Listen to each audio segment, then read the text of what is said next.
Good morning, Set Free family. God bless you. I am the Thursday Thought. Actually, I'm Mark Ward, and I'm the praise and worship leader here at Set Free. But this morning, I am recording this on my back porch. How about that? So I wanted to talk to you today. You're created to worship God.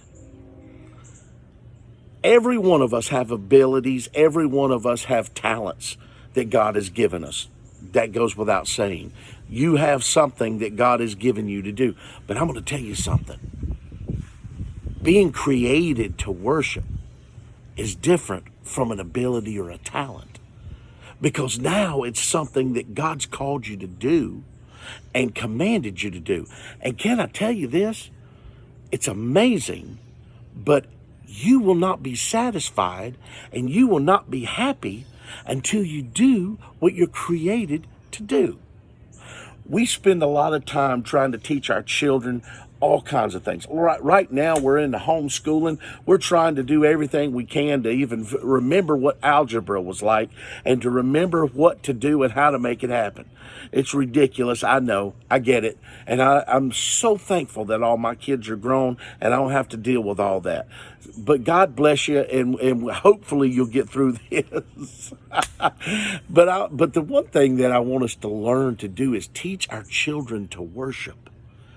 You have time right now that some of us have never had this much time with our kids. We've never had this much time to be able to pour into their lives. A lot of us have to work, and moms and dads are out, and basically other people are seeing our kids all day long, and other people are training our kids all day long. Okay? Let's teach them to worship. Here's the thing. What I found in my own life, when I worship God, it calms me. Or if I need to be encouraged, it encourages me. You see me riding down the road. Here's the thing. When there's music playing all the time, my wife, Lisa, her favorite thing on the planet is music. So we have music playing, even when we're sitting at home and we're just sitting there. A lot of times we're not even watching TV. We're watching videos and watching stuff. Music is a part of us. Worship is a part of us. It's what we do. We love Him. Man, I catch myself a lot of times just riding down the road and I'm singing a song and I'm into this song. And you know how you sit there and you go, somebody's watching me. And I look over and that person's looking at me. And a lot of times I've even rolled down the window and I said, oh, what a mighty God we serve. And they, sometimes they go right along with me. Absolutely, yes. And here's the thing. Can I tell you something else? If you're created to do it, you can't hide it. If you're created to do it, you have to do it. And when you do, joy comes. When you do, the time that you spend with God in worship. See, God, I'm not here to beg you for nothing. I'm not here to sit here and just, plead and beg for myself. I just want to worship you today. Can I encourage you today? Find a time. Find some time.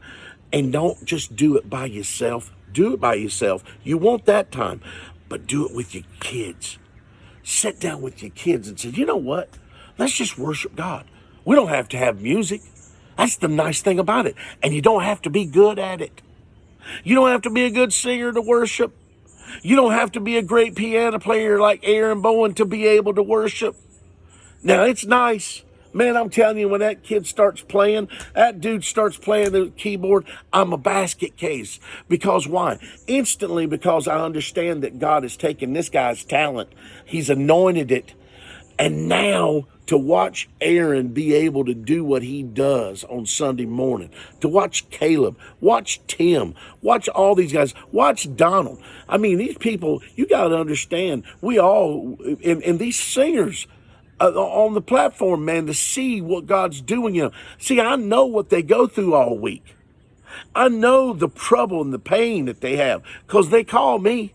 I'm praying with them. So I know. And to see those people get together and get up on the platform, and you know it's something that they've done at home, because again, it's nothing to lead you there, because we're doing it at home. These people, to see the things that God has done in their lives for that week, or that the devil's tried to tear them down.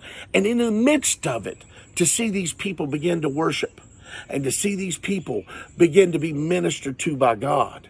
And see, that's the nice thing about worship. When I begin to lift him up, he lifts me up, and he draws me to him. I want to be drawn to God today. I want to be drawn right into his bosom. I want to be in his presence. I want to tell him how much I love him. I want to tell him what it is to be able to walk through a life that I know he's created me for. What it is to be able to do it. My God. And I mean, I believe with everything in me that when Paul said he would pray in tongues more than all of you. Let me tell you something. I believe when you're a worshiper, things happen in your life that would not normally happen. And what I mean by that is your whole attitude, how you go through life, is affected by your attitude and what's going on around you. When I can affect that with worship, and I can change that with worship, my God, my whole thing is, my kids look better. I don't want to beat them half as much. And my wife looks prettier. My house looks better. My car drives better. Things happen.